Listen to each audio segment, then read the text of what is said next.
My sister said I owed her money because I didn't stop her teen pregnancy. Her custody hearing was enlightening. My sister, Lila, has always had a talent for bending reality to suit whatever she wanted. When she got pregnant at 17, she found a way to bend that too, this time in my direction. And somehow, in her mind, the entire situation became my fault. Back then, I was 23, juggling 2 jobs and taking night classes so I could finish community college without drowning in debt. I barely slept. I barely rested. But I still tried to keep an eye on her because my parents were constantly working and Lila had a habit of slipping out of the house like a ghost whenever she wanted. And always for the same reason, her boyfriend, Ethan. Ethan was trouble I could see from a mile away, loud, reckless, already suspended twice, and weirdly proud of the fact that he never took anything seriously. I warned her. I begged her. I tried to talk to her like a sister, like a friend, like an adult. But every conversation ended the same way. You're not my mom. You're jealous because someone actually wants me.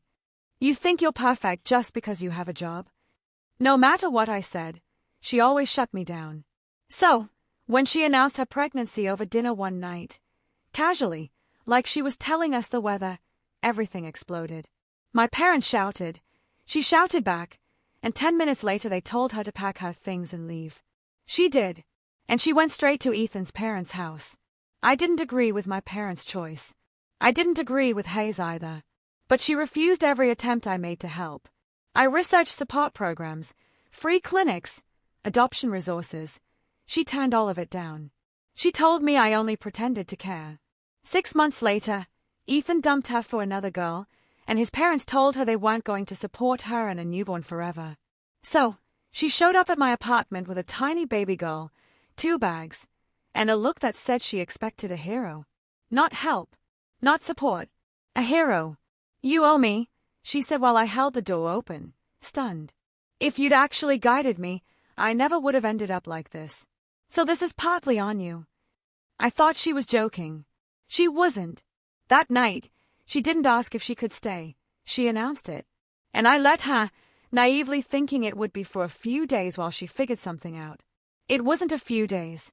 It wasn't a few weeks. It turned into months. Months where she slept in until noon and handed her newborn daughter, Rose, to me every time she wanted to go out. Months where she insisted she was still young and deserved to live her life. Months where she left for entire weekends without warning and turned off her phone, leaving me to miss work shifts and fail classes because I couldn't leave the baby alone. Every time I pushed back, she weaponized her own irresponsibility. You should have taught me responsibility sooner. You're making up for all the ways you failed me. You're lucky I'm letting you bond with Rose. She took the child support Ethan sent, spent it on nails or clothes, then told me to buy diapers and formula because I had a real job. I fell behind on rent. I ate cheaper food so Rose wouldn't go without. My grades collapsed. Still, to Lila, everything was my fault. The turning point came the day I checked my mail and found a letter addressed to me from the state benefits office. I opened it and froze. It was a confirmation letter for government assistance. Assistance for a child. A child listed with my name as the primary caregiver. Lila had used my information, my address, my income, everything, and signed me up as if I were Rose's mother. She'd been collecting benefits in my name for months. She shrugged when I confronted her. You basically raise her anyway, she said. And honestly, you're boring. You're probably never going to have kids. This is your chance. Something inside me shifted then, quietly, like a door clicking shut. From that day, I documented everything. Every time Lila left. Every grocery receipt I paid for. Every text where she said she was going out. Every night Rose called me Mama because Lila didn't correct her. For 6 months, I built a timeline of abandonment. And then Lila made the mistake that turned everything into a wildfire. She posted online about being a struggling single mom with 0 family support, begging for help from strangers. She wrote paragraphs about how she was alone, raising a baby while working 3 jobs, barely surviving. People believed her. They donated $2,000 in a week. All lies. I stayed at her screen, at the comments pouring in, prayers, sympathy, people promising to help this brave young mother, and something inside me snapped. She had turned me into the villain to the entire internet while using my life, my work, my sacrifices to support her lies. That was the moment I decided to fight back. I filed for emergency custody of Rose. Lila laughed when she got the court notice. You think a judge is going to pick you over the actual mother. But she didn't know how much evidence I had. She didn't know how serious it was. She didn't know the judge would see everything she refused to admit. And she definitely didn't realize the storm waiting for her in that courtroom. Rehook. But she figured it out fast, the moment the judge asked her the first question, and she couldn't even answer what size diapers her own daughter wore. And that was only the beginning. The morning of the custody hearing, I arrived early, clutching a binder heavy enough to break a toe. 6 months of screenshots, printouts, receipts, text logs, and notes. My cousin Mara, a newly licensed attorney who agreed to represent me, flipped through the binder with calm efficiency while I tried not to throw up in the courthouse hallway. Lila, on the other hand, arrived 10 minutes late, still in last night's clothes, still smelling faintly of stale perfume and cheap alcohol. She sauntered in like she was attending a brunch reservation rather than a legal proceeding concerning her own child. Relax, she told me with a smirk. Judges love moms. You're wasting your time. Then she winked. I didn't respond. I just clutched the binder tighter. When the bailiff announced that Judge Carmichael was ready, my heart hammered so loudly I could barely hear my own footsteps. The courtroom was small, with cold fluorescent lights and peeling paint. Rose, thankfully, was in the courthouse daycare for the duration, safe, supervised, unaware of the storm her mother had created. We sat today. The judge adjusted her glasses, glanced at each of us, and said, "This is a hearing regarding the emergency custody petition filed by the child's maternal aunt. Ms. Harper, Ms. Lila, I expect honesty and clarity today." I felt Lila stiffen at the word honesty. Mara stood. "Your Honor, I'd like to begin by establishing my client's role as the primary caretaker for the past year." The judge nodded. "Proceed." Mara opened the binder. Pages rustled like the sound of a verdict forming. She began slowly, laying out the foundation. When Ms. Lila was 17, she chose to leave her family home and subsequently gave birth to Rose. For the past year, despite claiming to be the sole parent, Ms. Harper has cared for Rose almost exclusively. Mara produced the first set of receipts: formula, diapers, clothing, purchased weekly on my card. "Ms. Harper paid for all essentials," she said, despite Ms. Lila receiving child support and state benefits under fraudulent pretenses. The judge glanced at Lila. "Is this true?" Lila shrugged, crossing her arms. "I didn't know how to fill out the forms right. And anyway, she said she'd help me." "I did help you," I said quietly. Lila rolled her eyes dramatically, which did not go unnoticed by the judge. Mara moved to the next section, printed screenshots of text messages. Messages where Lila announced she was going out for the weekend, or won't be back tonight, or "You're lucky I let you bond with my child." Lila shifted, suddenly less smug. Then came the calendar. A full year printed month by month, each day marked with either L, Lila present, or N, no show, me alone with Rose. Pages and pages of mostly N. The judge leaned forward. "Ms. Lila, is this accurate?" "Well, I mean, I was around, sometimes," she muttered. "How many times a week, on average?" She shrugged again. "I don't know. Why do I need to know that? I'm her mom." The judge's expression hardened. Biological connection alone is not sufficient. Lila's mouth opened and closed like she was trying to swallow a mosquito. Then Mara presented the social media posts. The ones where Lila portrayed herself as a struggling single parent abandoned by her family. The posts that had brought her thousands of sympathy dollars. This crowdfunding campaign was created by Ms. Lila, Mara explained, projecting the images on the courtroom screen. All claims in these posts contradict the reality documented here. She stated she worked 3 jobs, yet we have no evidence of employment during this period. Lila's cheeks flushed. People exaggerate online. It's just how the internet works. The judge raised an eyebrow. Fraud is not an exaggeration. Mara kept going, methodical and calm, until the binder sat between us like a brick wall Lila couldn't climb. Then the judge turned to her. "Ms. Lila, Please describe Rose's daily routine. Lila blinked. Her what? Her routine. What time does she wake? What does she eat? What activities is she engaged in? Her nap schedule. The silence was brutal. It stretched. It suffocated. Finally Lila muttered, "Kids don't have routines. They just kinda exist." I closed my eyes. The judge inhaled slowly and continued, "What size diaper does she currently wear?" Lila looked like she'd been asked to solve a calculus question. 5. Maybe. I don't know. They all look the same. Mara didn't need to say a word. The judge already understood. Next came her questions about doctor visits, vaccinations, developmental screenings. Each one a landmine Lila stepped on. When she was asked about Rose's pediatrician's name, she guessed wrong. When she was asked about Rose's last checkup, she guessed a date 4 months off. When asked what Rose's favorite toy was, she guessed a stuffed bear. Rose hadn't touched that bear in almost a year. The judge sat back, eyes steely. Her pen tapped against the desk, slow and deliberate. "Ms. Lila," she said, "do you understand that being a parent involves more than giving birth? It requires presence, awareness, responsibility." Lila suddenly looked small, defensive, angry, cornered. Then, in true Lila fashion, she pushed blame outward.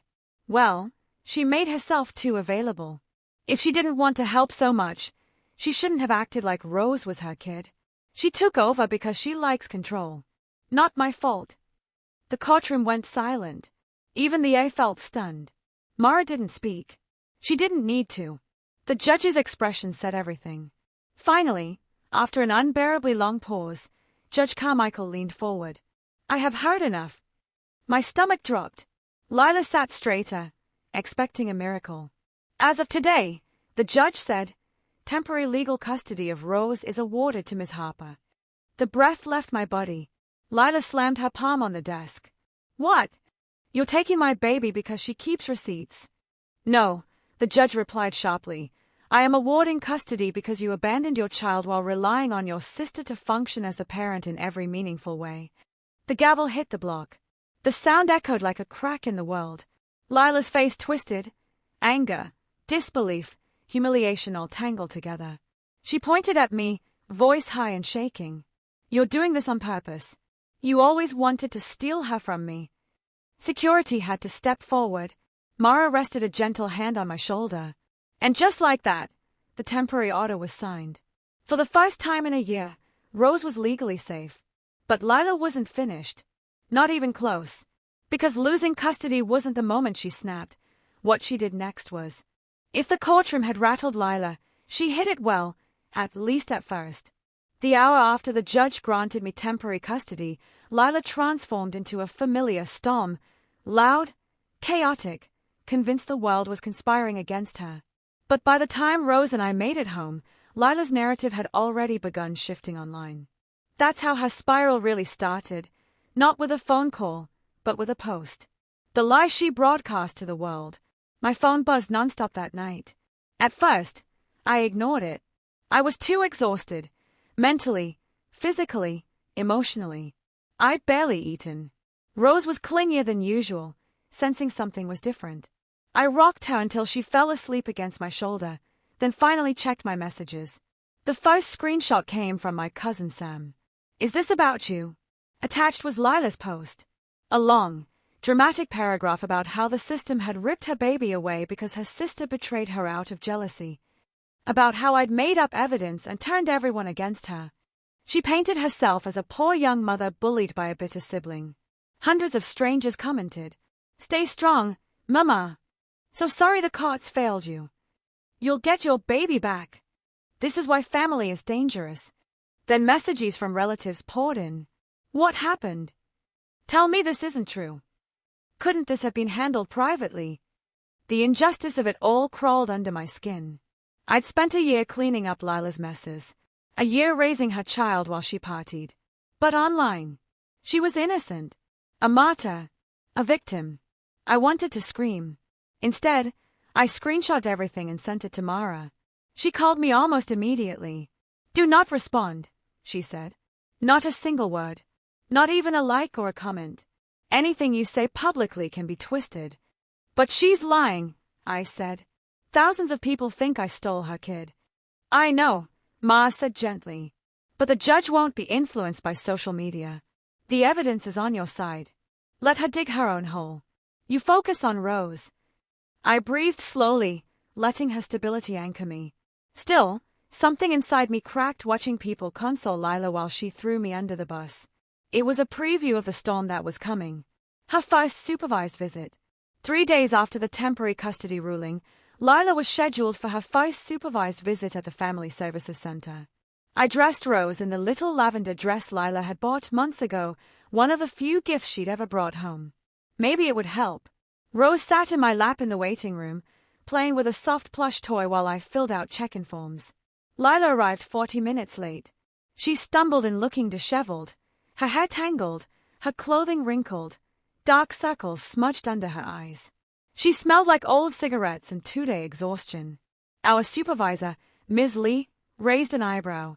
Are you well enough to participate in visitation today? I'm fine, Lila snapped. Then forced a smile at Rose. There's my baby girl. Rose didn't reach for her. She pressed her face into my shoulder, trembling, not crying, but confused. Lila's tight smile faltered. We moved into the visitation room. A small, child-safe play space with toys, books, coloring supplies. I sat in the corner, silent, required to stay but not engage. Come here, honey, Lila said, reaching for Rose. Rose clung harder to my leg. A crack appeared in Lila's expression. It's okay, Ms. Lee said gently. Why don't you sit on the floor and let her come to you when she's comfortable? Lila sank onto the mat, but instead of engaging, she pulled out her phone, scrolling with one hand while occasionally glancing at Rose. Ms. Lee wrote something on her clipboard. A minute later, Lila held up a stuffed dolphin. Do you like this one? Rose stared at it blankly. She likes the yellow duck, I said automatically, then stopped myself. I wasn't supposed to interfere. But Lila waved me off anyway. She's just being dramatic because you're here. Ms. Lee's pen scratched again. The visit dragged painfully. Rose refused to leave my side for almost 30 minutes. When she finally toddled a few steps toward Lila, Lila grabbed her abruptly. Rose screamed so loudly the supervisor had to intervene. You need to let her approach you, Ms. Lee said firmly. Her reaction shows she's distressed. Lila's face twisted. She's only like this because someone made her scared of me. I stayed straight ahead, saying nothing, feeling everything. When the hour finally ended, Rose ran to me, clinging so tightly she buried her whole face in my neck. She didn't look back at Lila once. And Lila, she stood there with her arms limp at her sides, looking at me like I had stolen something she never bothered to hold. The evaluation that exposed everything. A few days later, Ms. Lee called to schedule a home evaluation. She arrived with folders and checklists, moving through my apartment like a quiet, efficient detective. She opened cabinets, checked safety latches, examined the fridge, tested smoke detectors. She measured the crib. She reviewed Rose's medical records, vaccination schedule, and daycare enrollment. Then she asked about our daily routine. I walked her through everything: wake times, meals, nap, reading, playtime, bedtime routine. Things I knew by heart now. She nodded, writing notes. Then she asked the question I dreaded. How has this impacted your education and work? My throat tightened. I cut back to part-time classes. I work nights and early mornings so I can afford daycare. I don't have much free time. But Rose is safe. That's what matters. She wrote for a long time without speaking. Her silence said everything. Lila's new version of the truth. Lila's next meltdown came online. This time the post was worse. She accused me of forging documents, paying people to lie, manipulating the judge, being obsessed with taking her child. She even said I'd brainwashed Rose into calling me Mama. I watched strangers dissect my life like it was entertainment. Your sister sounds evil. Report her to CPS. Kidnapping through the courts is real. She's jealous because you're younger and prettier. I wanted to vomit. Mara called again. You need to make your accounts private. Now. I did. But Lila kept posting. Every new lie chipped away at me. Every hateful comment made my chest tighten. But the worst part, the part that cracked something permanent, was when our mom called. "Did you really have to drag this into court?" she asked gently. As if I chose this. As if I woke up one morning wanting to take custody of a child who wasn't mine. As if I hadn't done everything for a year while everyone else looked away. I ended the call sick with disappointment. The spiral begins. The second supervised visit was scheduled for 2 weeks later. Lila arrived, this time with a new boyfriend, announcing he was going to be Rose's new dad. Ms. Lee shut that down fast. Only Lila was allowed in. The boyfriend wasn't happy. Lila wasn't either. The visit was strained, awkward, and emotionally heavy. Rose barely interacted with her. And when the hour ended, she clung to me again. Ms. Lee called that night. I will be noting concerns about Ms. Lila's judgment in my report. Another nail in the coffin. But the real collapse didn't come during a visit. It came the day the prosecutor called, and Lila realized her lies didn't just cost her custody. They might cost her freedom. The phone call came on a Wednesday afternoon, right as I was cutting grapes for Rose's lunch. She sat in her booster seat humming to herself, swinging her little feet, completely unaware that our world was about to tilt again. My phone buzzed with an unfamiliar county number, and when I answered, the voice on the other end introduced herself from the prosecutor's office. For a moment, my heart dropped into my stomach. I thought something had gone wrong with the custody case. But then she said the words that made me grip the counter to stay upright. She needed to schedule a formal statement from me because Lila's fraudulent benefit claims had triggered a criminal review. My sister wasn't just in trouble. She was possibly facing charges. I told the woman I understood, set the appointment, and hung up with hands trembling so hard I couldn't even pick up the knife again. Rose looked at me with big, curious eyes, so I forced a smile and handed her the grapes even though my appetite vanished completely. I wanted to cry. I wanted to scream. I wanted to rewind time and beg Lila to stop lying, to stop spiraling, to stop dragging me into her messes. But this was her doing, not mine. She had signed my name. She had used my income. She had taken money from programs meant for struggling parents. And she had proudly told me she deserved the help, because raising a kid was hard. Now the state wanted answers. That night, my phone exploded with messages from Lila, as if she somehow sensed something shifting. At first, the text was soft and apologetic. "I'm sorry. I didn't mean for things to go this far. Can we talk?" Then they escalated into accusations. "You're ruining my life. You're blowing things out of proportion. You're doing this because you hate me." When I didn't respond, the texts turned cruel. "You want to be Rose's mom so badly you'll destroy your own sister to get it. You're pathetic." Mara advised me not to engage at all. "Document everything. Respond to nothing," she said firmly. So I muted Lila's number and focused on Rose, trying to keep her bedtime routine calm, even though my mind was spiraling. Later, after Rose fell asleep with her tiny hand wrapped around my shirt, I sat on the couch in the dark, replaying every moment of the past year. How had we gotten here? How had my sister gone from irresponsible teen mom to someone under criminal investigation? And how had I become the one holding everything together while everyone else kept the luxury of looking away? When the day of my statement arrived, I dropped Rose at daycare and drove to the prosecutor's office with a pit in my stomach. The investigator assigned to the case, a serious woman named Ms. Hellman, met me in a conference room with a recorder on the table. She explained the process, asked for permission to record, then walked me through everything Lila had done, the forged application, the fake income claims, the benefits collected, the use of my address, and the online fundraising. I told the truth, every detail, every date, every piece of evidence I had. At one point, Hellman asked gently, "Did you know she was using your information?" And hearing myself say no, I found out months later made the reality sharper and more painful. When the interview ended, Hellman thanked me for cooperating and assured me I was not under investigation.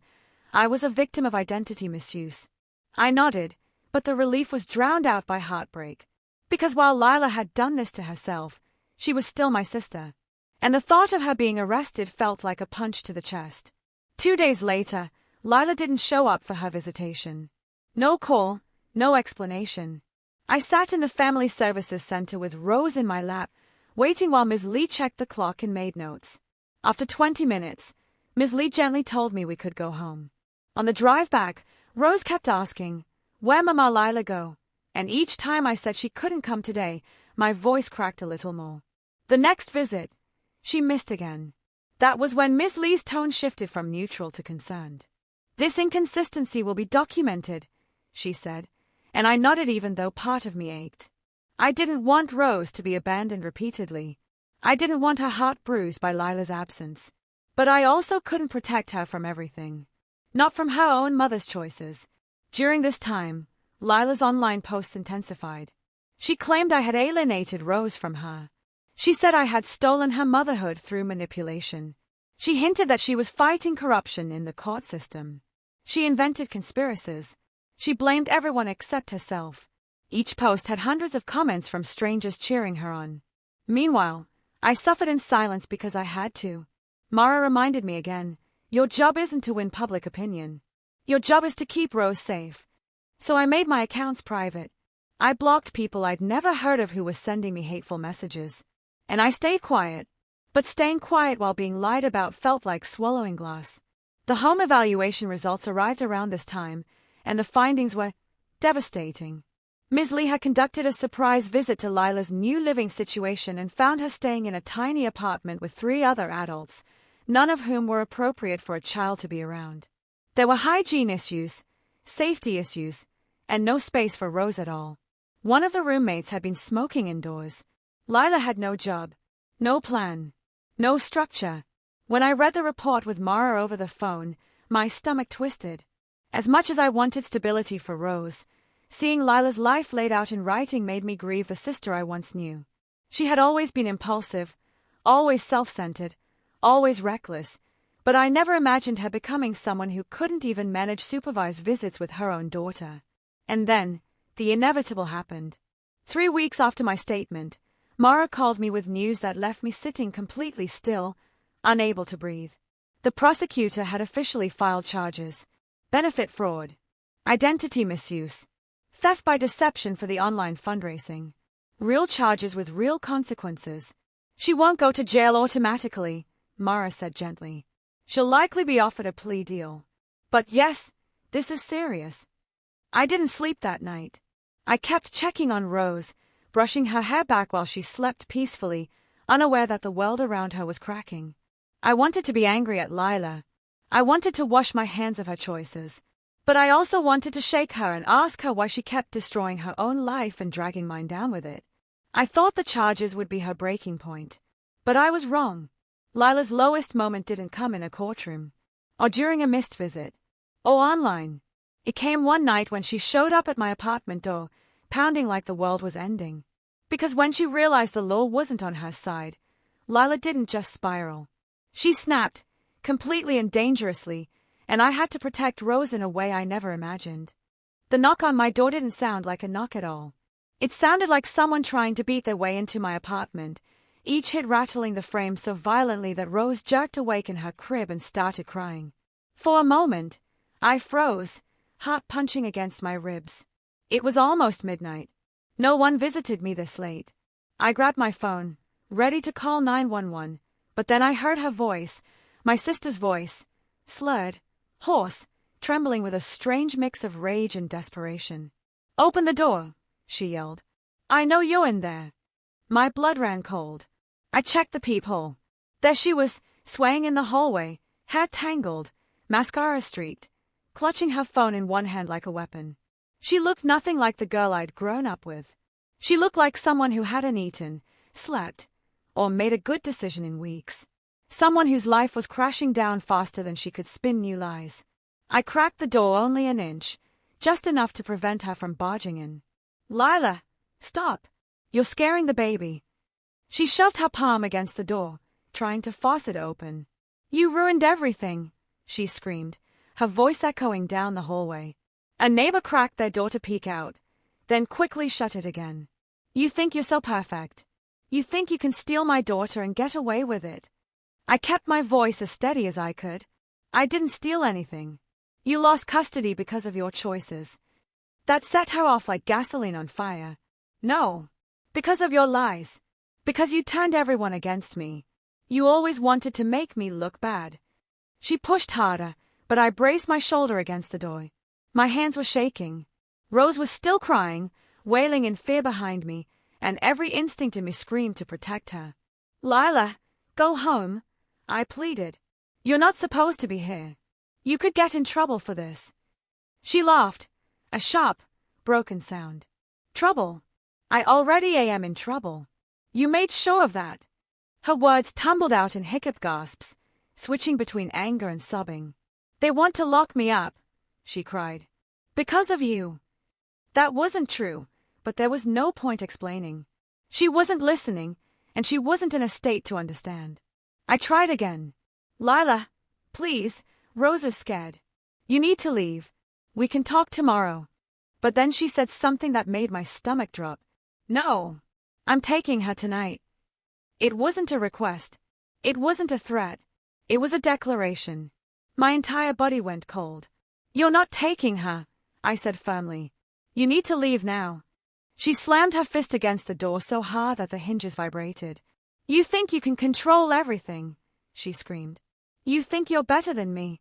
She was sobbing uncontrollably now, sliding halfway down the wall, clutching her hair. I'm her mom, she whispered, voice cracked and raw. I'm her mom. For a second, seeing her like that, destroyed, lost, I almost felt the familiarity of sisterhood tug at me. Almost. But then she lunged upward again, yanking the handle as if she truly believed she could force her way inside and take Rose. That shattered any remaining softness. Lila, I'm calling the police, I warned. Right now. She froze, her breathing ragged. Then her face twisted into something dark, wounded and furious, like a cornered animal. Go ahead, she spat. Add that to your list. Add it to your evidence. You'd love that, wouldn't you? I didn't respond. I ended the conversation, not with words, but by doing exactly what I said I would. I called 911. My voice shook as I told the dispatcher someone intoxicated and unstable was trying to force her way into my home and that she was not allowed near the child inside. The dispatcher stayed on the line while I waited, every second stretching like wire pulled too tight. Lila kept shouting until she heard the distant echo of police radios in the stairwell. That's when her bravado cracked. She backed away from my door, hands trembling, breathing in sharp bursts. You're sick, she hissed. You're sick and twisted and you're doing all this because you can't stand that someone chose me over you. I don't know who she meant by someone. Ethan? Rose? Our parents? Some imaginary audience she performed for in her head? None of it mattered. 2 officers reached her and gently asked her to step aside. Lila tried to argue, but her words were too slurred to form coherent sentences. Eventually, they guided her out of the hallway. The last thing she said before they led her downstairs was, "You'll regret this. You can't keep her from me forever." When the door finally clicked shut, my knees gave out. I slid to the floor, shaking uncontrollably, trying to breathe through the fear and the heartbreak.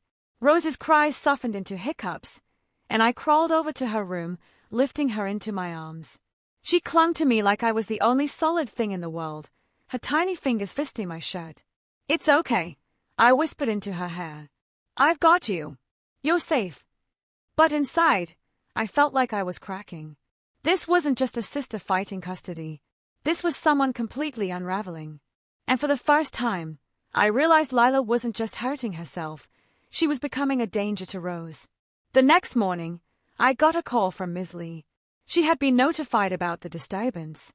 Her voice was stern, firmer than I'd ever heard. "This incident will be added to our report," she said. "And I need to strongly advise you, under no circumstances should you allow unsupervised contact with Ms. Lila." I told her I understood. But what she said next chilled me. This kind of escalation often leads to unpredictable behavior. "Please take precautions." Precautions. As if I needed to be warned. I already hadn't slept. I already double-checked my locks every 20 minutes. I already jumped at every noise outside my window. But precautions weren't enough. Because 3 days later, something happened that made everything else look small. Something that forced the court to intervene in a way no one expected. Because the night she came pounding on my door wasn't the end. The real disaster happened when Lila tried one last desperate move to get Rose back, and it crossed a line no one could ignore. The day everything truly snapped began like any other. Quiet, tense, deceptively normal. Rose woke up early, babbling to herself in her crib, and I made her oatmeal while she played with her stacking cups on the floor. I tried to focus on the small, ordinary peace inside my apartment instead of the storm gathering outside it. Lila hadn't contacted me since the night she pounded on my door, but silence wasn't comforting. It felt like the brittle stillness before glass breaks. I could feel something coming. I just didn't know what shape it would take. Late that afternoon, I had to run a quick errand, a 10-minute trip to pick up Rose's prescriptions from the pharmacy. I strapped her into her car seat, felt her tiny hand pat my arm, and reminded myself she didn't deserve the tension she sensed from me. By the time we pulled into the pharmacy lot, my nerves had calmed a bit. It was bright outside, people were walking around, and life looked normal. I thought, foolishly, that maybe Lila had burned out. Maybe reality had finally forced her to stop. I was wrong. The moment I stepped out of the car with Rose on my hip, someone shouted my name from across the parking lot. I turned, confused, then my stomach plummeted. Lila was running toward me, hair wild, face blotchy, wearing the same clothes from 2 days ago. I didn't even have time to react before she closed the distance, grabbing my arm and squeezing so hard it made me wince. "Give her to me," she said, voice frantic and cracking. "I'm taking her home." I jerked back instinctively, tightening my grip on Rose. "Lila, stop. You can't be here. You're not supposed to." She cut me off, voice rising into a shriek that turned heads in the parking lot. "You're poisoning her against me. You're trying to erase me." A couple nearby glanced at us, unsure whether to step in. Rose sensed the fear instantly and began wailing, twisting in my arms, burying her face against my chest. That made Lila even more desperate. She lunged for her, fingers brushing the fabric of Rose's honesty. "Just give me my baby. She needs her mother." I stepped back fast. "Lila, stop. You're scaring her." Her eyes flooded with rage and grief, and her voice dropped into something cold. "You took everything from me. Everything. I'm not leaving without her." Before I could move, she grabbed at Rose again, this time harder, her nails scraping across my arm. I twisted my body away, shielding Rose, and that was when a store employee rushed over, shouting, "You need to step back." Lila spun toward him with a snarl, tears streaming down her face. "This is my child. She's kidnapping her. That's my kid." The employee hesitated, caught off guard by the chaos and Lila's hysteria. I tried to speak through the panic in my throat. "I have custody. She's not allowed near us unsupervised. Please, call the police." Those words lit a fuse. Lila lunged at me again, grabbing my hair this time, yanking so hard my vision blurred. I staggered, clutching Rose so tightly she squeaked. Everything dissolved into screaming, crying, and the pounding of my heart. I remember Rose sobbing against my collarbone. I remember strangers shouting. I remember someone grabbing Lila's arms to keep her from clawing at me again. I remember backing up so fast I almost tripped, terrified she'd slip free and try again. The police arrived within minutes, lights flashing across the pavement.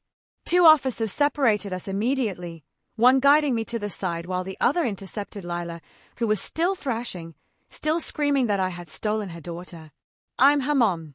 She's mine. You can't take her from me," she howled, fighting against the officer's grip. Even as they handcuffed her wrists, she kept screaming my name like it was a curse. When the officer asked if I wanted to press charges, my voice shook so badly the words almost didn't come out. "I just want her to leave us alone," I whispered, holding Rose tight while she hiccuped sobs into my shoulder. The officer explained that the mere act of approaching me violated the temporary custody order. The attempted snatching, the public altercation, the assault, all of it together meant this wasn't just a violation, it was grounds for immediate action. Lila collapsed into a sobbing heap as they read her rights. "She turned my baby against me," she kept repeating. "I'm her mom. She's supposed to love me." Watching her sob like that, broken, undone, I felt something in me crack. Not pity, not guilt, just a deep, exhausted grief. Because she truly didn't understand. She didn't see the world she had created through her own actions. She didn't see the fear in Rosie's eyes. She didn't see the destruction she left everywhere she stepped. She only saw her pain. When the officers put her in the car, she turned her face toward the window and stared at me. No expression, no tears now, just a hollow emptiness that chilled me more than her screaming ever had. Then she mouthed something I'll never forget. This isn't over. Back at home, after filing statements with the police and calming Rose until she finally fell asleep against my chest, my phone rang. It was Ms. Lee again. After hearing what had happened, she didn't mince words. This incident changes everything. Given the escalation, we will be recommending full custody and supervised visitation only on a long-term basis, and the judge may consider a restraining order. I closed my eyes, overwhelmed. Is she going to be okay? I whispered, surprising myself with the question. Ms. Lee paused before answering. I don't know, but I know you and Rose will be. The hearing for permanent custody was scheduled sooner than expected. Mara told me to prepare for a long, emotional day in court. I felt hollow and terrified, but also determined. This wasn't about punishment anymore. It was about safety, stability, protection. But I had no idea that the final hearing wouldn't be the most shocking part. Because in that courtroom, on the day everything was supposed to be decided, Lila walked in with a secret none of us knew existed, a truth that changed everything we thought we understood. The morning of the final custody hearing felt different, heavier, quieter, like the air itself understood that whatever happened inside that courtroom would mark the end of something that had been unraveling for more than a year. I packed Rose's diaper bag with extra snacks and her favorite yellow duck, then dropped her at the courthouse childcare room, where she toddled off without fear, trusting that I'd come back for her. I wished I had even half her certainty. Mara met me outside the courtroom doors, her expression calm but serious. This is the last step, she said softly. Whatever the judge decides today will be permanent. I nodded, though the knot in my stomach didn't loosen. I had done everything I could. I had raised Rose, protected her, documented everything. But the fear that the unexpected might happen refused to let me breathe fully. When Lila arrived, escorted by a social worker and wearing court-issued clothes from her short-lived detainment, I barely recognized her. The wildness in her eyes was gone, replaced by something drained and brittle, like someone who had been hollowed out. She looked smaller somehow, like her fire had burned down to cold embers. She didn't look at me at first. She stayed straight ahead as she took her seat across the aisle. But when her eyes did meet mine, there was no rage, not the explosive kind she had shown in the past. This was different. A quiet, simmering resentment. The kind that didn't scream. The kind that remembered. Judge Carmichael entered, and the room settled. She reviewed the case file, flipping through pages that held a year of chaos and heartbreak. When she addressed us, her tone was firm but measured. We are here to determine permanent custody arrangements for the minor child, Rose, she said. We will review the recommendations from child services, supervised visitation reports, and the additional incident documented by law enforcement. Her eyes shifted to Lila. This is your final opportunity to present anything relevant. I expected Lila to deny everything again, to argue, to cry, to blame me. But instead, she took a shaky breath and stood. Her hands trembled as she held a stack of papers I hadn't seen before. Your Honor, she began, her voice surprisingly steady, I want to say something before you decide anything. Mara stiffened beside me, sensing something off. I felt my pulse in my throat. Lila continued. I know I messed up. I know I haven't been the mother Rose deserves. She swallowed hard. But I need you to know she's not the only one who needs a decision today. She handed the papers to the bailiff, who delivered them to the judge. My breath caught. Those, Lila said, her voice cracking, are results from a test I took while I was in custody. A DNA test. The judge raised an eyebrow. A DNA test for what purpose? Lila's eyes flicked toward me, full of something complicated. Shame, anger, and a strange sort of surrender. To prove something no one knew. Something I didn't even know for sure until now. The judge skimmed the document, her expression shifting just slightly. Then she looked at me. Directly. Ms. Harper, she said slowly, did you know your sister was not the only biological parent in question? My entire body froze. I I don't understand. Lila closed her eyes, tears slipping down her cheeks. Rose isn't Ethan's. And she's not just my daughter. Not only mine. My heart stopped. For a second, the world blinked out. Then the judge spoke again, reading from the test results. The document indicates a familial match, suggesting that the child shares biological markers not only consistent with Ms. Lila but also with... She paused, her eyes narrowing slightly. Ms. Harper, the child is your biological niece. Yes, but genetically, she shares markers that are typically found between half-siblings. I felt the floor tilt under me. Mara whispered sharply, "That means..." Lila broke down then, sobbing into her hands. I didn't know. I swear I didn't know until Ethan confronted me. I didn't know she wasn't his. I didn't know who else could have been the father. I didn't remember everything from that night. I didn't want to believe it. I didn't want to deal with it. Her words tumbled out in a rush. The test says Rose and you share a paternal marker, meaning she's his kid, our dad's kid. The room went dead silent. I felt like ice was creeping up my spine. My father, our father, my niece, my sister's daughter, my father's child. Shock, nausea, disbelief, every emotion crashed at once. Judge Carmichael tapped her pen sharply. This revelation is deeply troubling, but it does not change the immediate question of custody. If anything, it may further justify ensuring Rose is placed in a safe environment. My breath shook. Mara squeezed my hand under the table, grounding me as my world tilted on its axis. The judge continued, "Given the overwhelming evidence of neglect, instability, and unsafe behavior, and given Ms. Harper's proven role as the child's primary caregiver, I am granting full permanent custody to Ms. Harper." A sound broke from Lila's throat, a wounded, quiet sob. But she didn't argue. She didn't scream. She just folded in on herself, like she had finally reached a truth she couldn't twist, couldn't outrun, couldn't post away. The judge added, "Supervised visitation may continue at the discretion of Child Services. However, due to recent events, I am also approving a protective order restricting contact outside approved visitation settings." And just like that, the gavel fell. It was final. Permanent. After the hearing, when I picked up Rose from childcare, she ran to me giggling, arms open wide, completely unaware of the tangled legacy she'd been born into. I held her against my chest, breathing in her soft baby shampoo, grounding myself in the only truth that mattered. She was safe.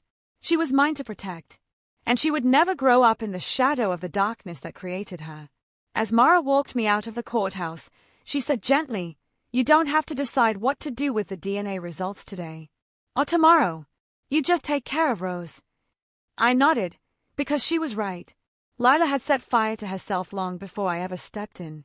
The truth about our father, about Rose's conception, about everything, it could wait. But Rose's future couldn't. And as I strapped Rose into her car seat, her tiny hand reached up and touched my cheek. "Mama happy?" she asked in her small, wobbly voice. I swallowed hard and smiled. "Yeah, baby, Mama's happy." Even if I wasn't sure yet. Even if I might never fully be. But she was. And for now, that was enough. Because some stories end in courtrooms. But ours ended in truth. A truth darker than anyone expected, and one that changed all of us forever.